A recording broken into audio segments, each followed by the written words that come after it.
Bonjour et bienvenue à l'autre bulletin. Cette semaine, André Pelchat revient à l'origine de l'expression 4,30 sous pour une pièce.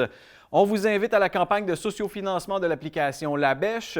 Evelyne Hirmans nous met en garde contre la discrimination envers les locataires et on clôt la 37e édition du FIMAV.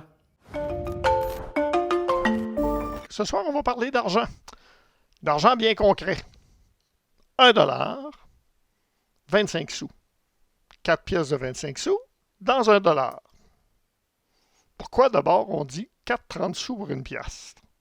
C'est pas une pièce de 30, c'est une pièce de 25. Alors, pour comprendre ça, ce phénomène bizarre dans nos expressions, il faut revenir à l'époque de la Nouvelle-France. Et plus particulièrement vers la fin de la Nouvelle-France et même le début du régime anglais. Plusieurs monnaies ont cours dans la colonie parce qu'on en manque tout le temps. On manque tout le temps de métaux précieux, d'argent métallique, parce que c'était ça qui était le vrai argent à l'époque. C'est pour ça qu'à un moment donné, on va même imprimer de la monnaie sur des cartes à jouer, mais utiliser les cartes à jouer comme monnaie. Mais donc, toute monnaie métallique qui vaut son poids en métal est appréciée et utilisée dans la colonie. Ça finit par devenir compliqué à ce moment-là. On a bien sûr la livre anglaise qui suit 3 cours différents selon qu'on est à Montréal, à Québec ou à Trois-Rivières. Il y a les écus en or, les écus en argent. Il y a les sols, S-O-L-S. Ah, là on se rapproche parce qu'une autre façon de le prononcer, c'est un sou. Alors, les vieux sols, les liards aussi, les louis, les deniers, les pistoles, la piastre. Le plus important, la piastre est une pièce espagnole en argent. Haute teneur en métal, c'est très apprécié, c'est la monnaie de référence à l'époque. Elle vient d'où?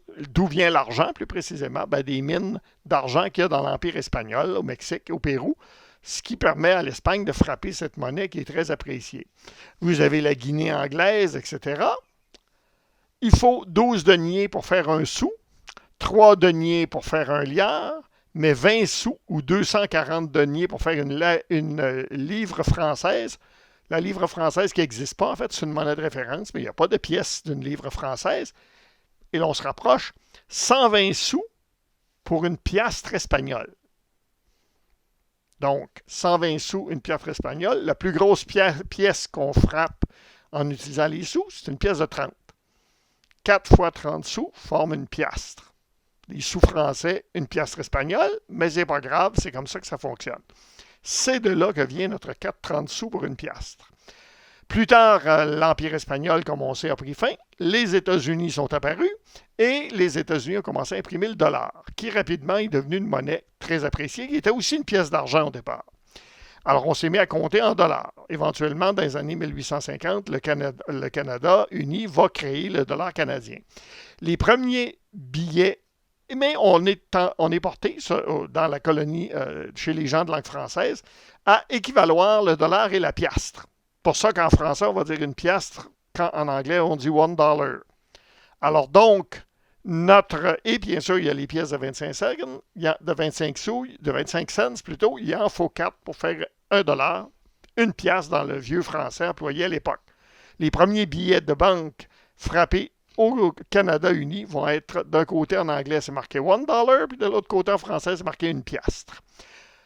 D'où le fait que l'expression 4,30 sous pour une piastre va rester en vigueur, même si on n'utilise plus la piastre, et même si on n'utilise plus le sou, puisqu'on a des cents, et que c'est des 25 cents, qu'il en faut 4 pour faire $1, mais l'expression restée.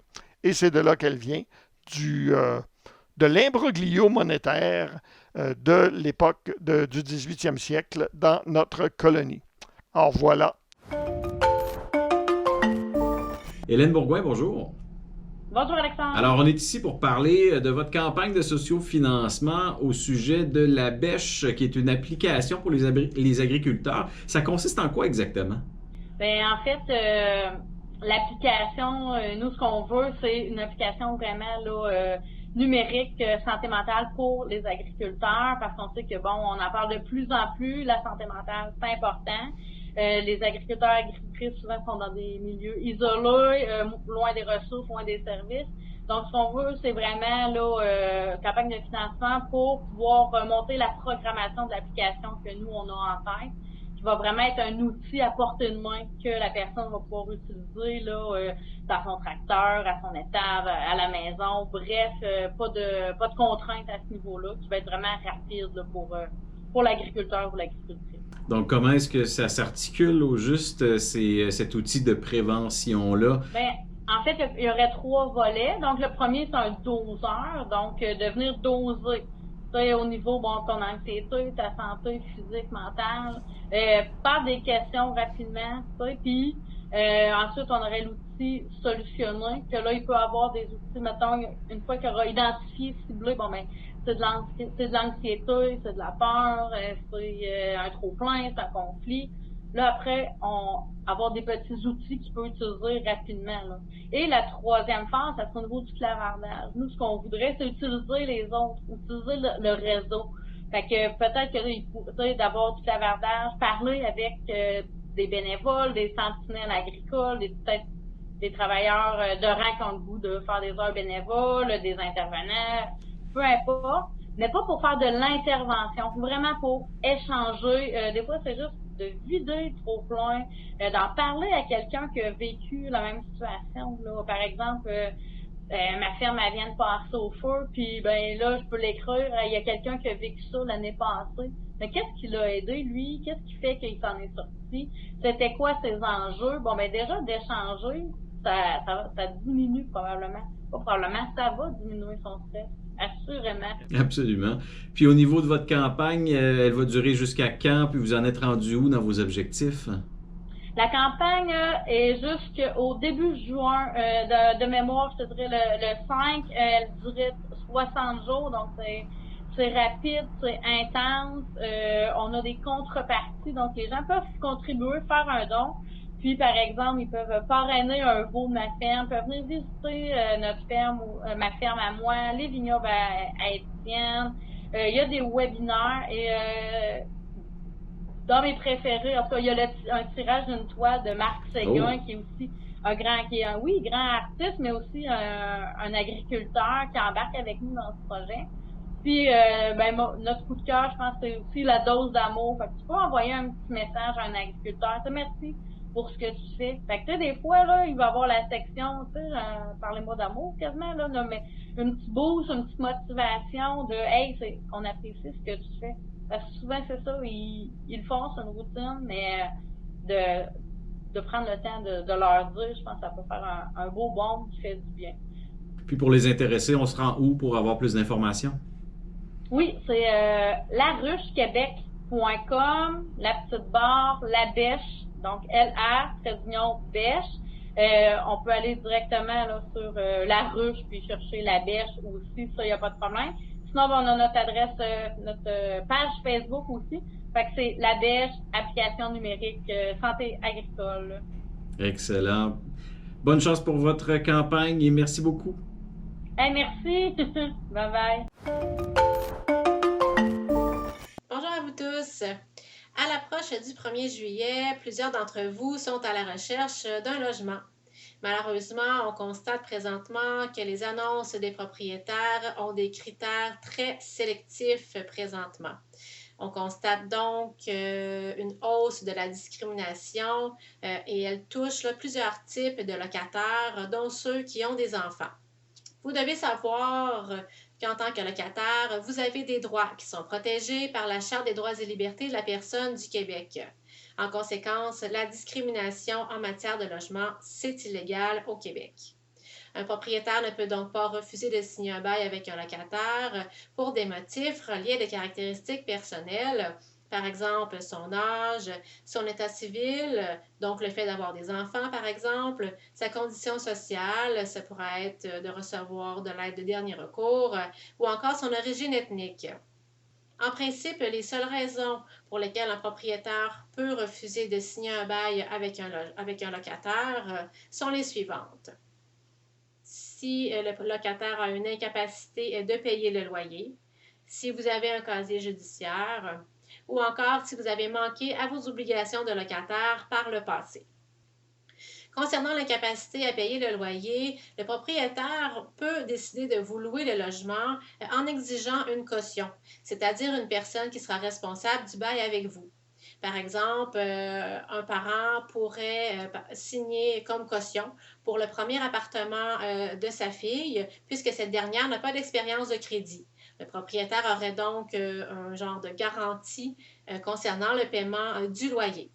La caution est d'une durée d'1 an, soit une durée complète du bail, et les obligations de la caution là, s'éteignent donc lors du renouvellement du bail. Également, gardez en tête que vous avez droit au respect de votre vie privée, à la sauvegarde de votre dignité, votre réputation et votre honneur. Ainsi, vous n'avez pas à divulguer des informations personnelles à un futur propriétaire, comme par exemple votre numéro d'assurance sociale, une copie de votre permis de conduire ou de votre passeport. Les seuls renseignements nécessaires aux propriétaires sont évidemment votre nom, prénom, adresse. Il peut vous demander votre date de naissance s'il veut faire une enquête de crédit et que vous avez consenti à cette enquête de crédit-là. Mais il n'a pas besoin d'avoir d'autres renseignements là, pour vous faire signer un bail. Sachez que si vous êtes victime de discrimination avant la signature d'un bail, il est important et nécessaire de porter plainte à la commission. Vous avez le numéro de téléphone sur la fiche jaune juste derrière moi. Donc, contactez la commission à ce numéro pour porter plainte, c'est important. Souvenez-vous que la discrimination en matière de logement est illégale. Osez dénoncer si vous êtes victime, puisque vous avez des droits et vous pouvez et devez les faire respecter. Je vous remercie et bonne journée. Bonjour tout le monde, alors je porte un masque parce qu'on est en plein festival et il y a plein de monde qui grouille au bureau. On est mercredi le 19 mai et on est en plein festival, donc les installations sonores ont commencé lundi dernier. On a eu 2 super belles journées ensoleillées avec beaucoup de visiteurs sur place qui respectaient à la lettre les recommandations, là, les mesures sanitaires. Donc, tout se passe bien et là, on est comme 1 semaine après l'événement. Mais j'ai confiance que ça s'est super bien passé aussi pour les prochaines journées. Alors, voilà, c'est mon petit bilan des premières journées du festival des installations sonores du FIMAV. Et on a les concerts qui s'en viennent, donc peut-être que la semaine prochaine, j'aurai un petit bilan à vous faire pour la fin de semaine de concert. Donc, on se dit à l'année prochaine pour un 38e FIMAV et en espérant que vous ayez participé et que vous avez eu du plaisir. Donc, merci beaucoup.